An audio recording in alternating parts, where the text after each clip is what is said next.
երկիր են հանձնել, 5000-ի գլուխն են կերել, 7 միլիարդ պարտք են կուտակել, կոռուպցիայի մեջ թաղված են, անիվով գումարներ են փոշիացվել, հարստանում են շատ արագորեն եւ այլն եւ ոչ մի բանի պատասխանը չունեն ու տրամաբանական է որ նյարդայնանում են։ Իրենք գիտեն ինչ են արել, իրենք գիտեն իրենց արածի ծանրությունը ու իրենք գիտեն հանրության արձագանքը ու սկսել են մեղադրել հենց հանրությանը իրենց սխալների մեջ։ Հասավ ժողովրդին, ծույլ է ժողովուրդը, չի աշխատում, կրթություն չունի եւ այլն։ Երկրորդ նախագահը շեշտում է. ժողովրդից գործ չունես։ Ես ժողովրդի հետ աշխատել եմ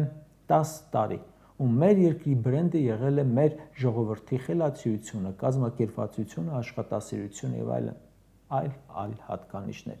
Պետք էր ընդամենը ժողովրդին ճիշտ կազմակերպող։ Եթե նույն ժողովուրդը մի ղեկավարի օրոք պատերազմ է հաղթում, երկիր է զարգացնում, ենթակառուցվածքներ է սարքում, աղետի գոտի վերականգնում, ներգաղթ ապահովում ու լցվում այս ամենը անելու, երկիր շենացնելուն, իսկ մեկ այլ ղեկավարի օրոք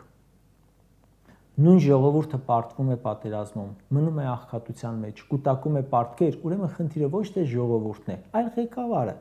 որը այս պարագայում ըստ երկրորդ նախագահի ունի գործարանային դեֆեկտ։ Եվ ուրեմն ժողովրդին մի մեղադրեք ու մի իջեցրեք ժողովրդի գնահատականը։